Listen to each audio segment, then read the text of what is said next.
Hi guys, Casper7001 here, and I'm back with another video today where I'm going to be providing my breakdown and reaction to the UFC fight night, Dariush versus Tsarukyan. Now, before I get into each fight in that, I thought that was one of the best fight nights we've had in ever. That was such a good for a fight night. That could easily, if there was a title fight on the main event, that could easily have been a pay-per-view. I also didn't do too bad on the picks. A few of my underdog picks actually made I got quite a few losses and quite a few wins, but the underdogs I think made it a little bit better.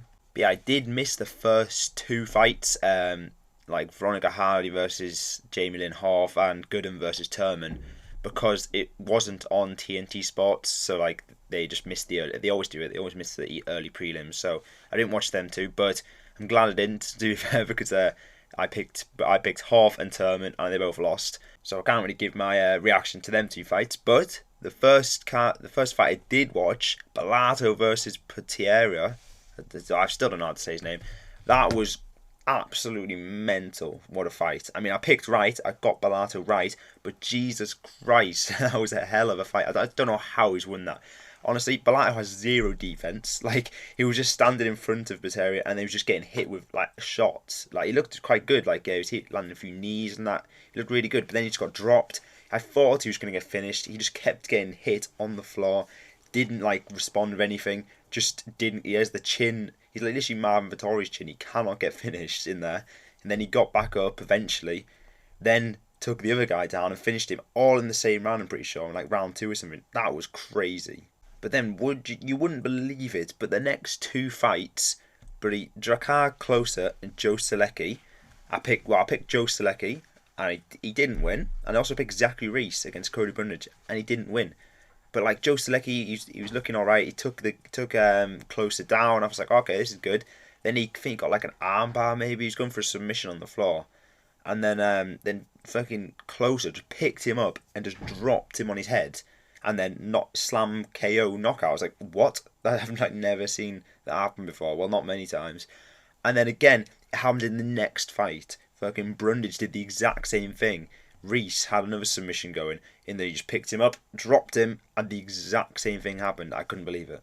But yeah, I don't know if Solecki was a good pick there, because I didn't get to see much of the fight because it just ended so quickly and so well, how am I meant to pick that? Also, Brundage is having the weirdest career. He saved his career with that because he was going to be on a 4-fight losing streak unless he got that DQ, and now he's got 2 wins in a row technically. So who knows what's happening with him? But once we've got them 2 losses, them 2 picks out of the way, we started to get better. This card started to get good for me. So we had Miesha Tate versus Avila. I mean, already we've had every single fight I've watched so far has been a finish literally. Because then we had Miesha Tate, who won by submission in the 3rd round. I think she was dominating the entire fight really, just on the ground and that. She was looking good, and she got the finish in the last round. That was a good underdog pick by me, I've got to say. Yeah, even though she was 37 or something like that, I just thought she's gonna get the job done. It's women's. If they can good at grappling and that, they're probably going to win. Then we had another great underdog pick by me here with Dustin Stoltzfus and Soriano. I mean, I just had a feeling Stoltzfus. I never saw anything. I think I explained this in my picks video. I've never seen anything in Soriano. I didn't think he was that good. He didn't look I didn't think there was anything good about him. So Dustin Stoltzfus as an underdog pick, I think he was 2.25 to 1. So I mean, if you got on that, fair play, because I put a bet on as well, and I won some money from it. But yeah, I think in the first round, Soriano was actually piecing him up a bit. He was looking like he was doing well. So I thought, oh god, I've picked the wrong pick here.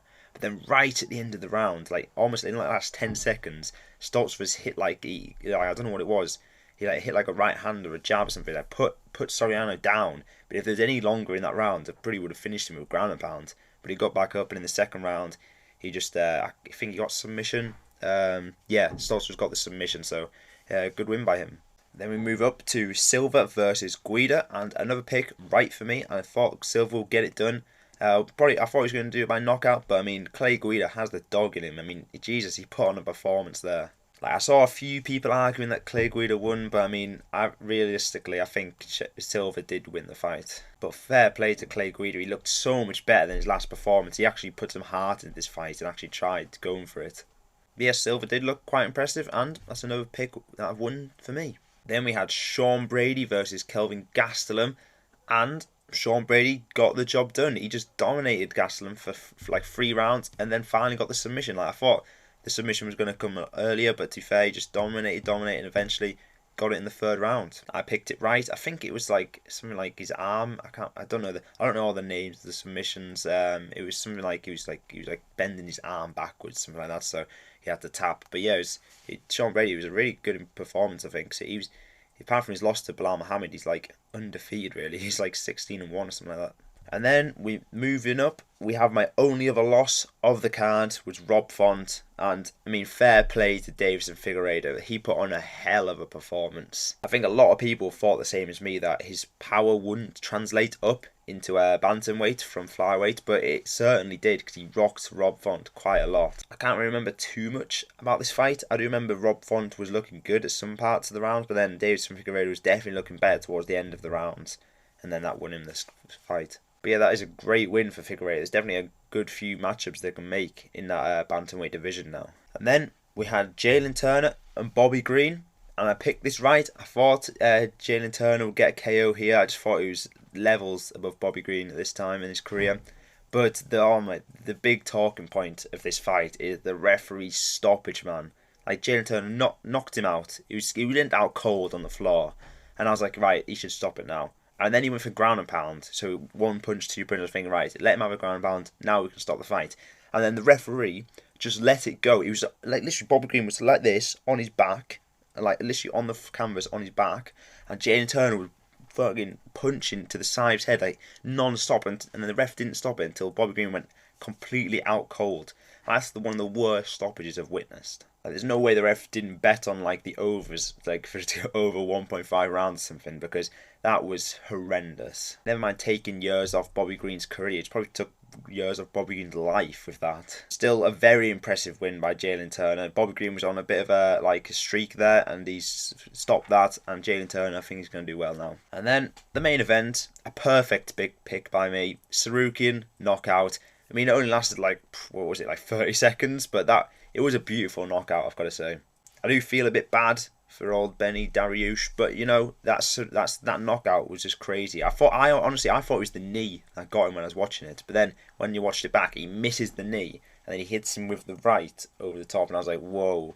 And he just out cold. That was beautiful. So Arman is definitely a problem in the lightweight division now. There's so many contenders now for Makhachev, and I don't know who's getting the title next. There's like Oliveira, there's Tsarukyan, there's Justin Gaethje. I don't know what fights they're gonna make, but there is many fights to make. So overall, I did slightly worse on picks wise for this fight card. Alan Craig, I got 10 wins and 3 losses, and then 1 no contest. This one I had 7 wins and 5 losses.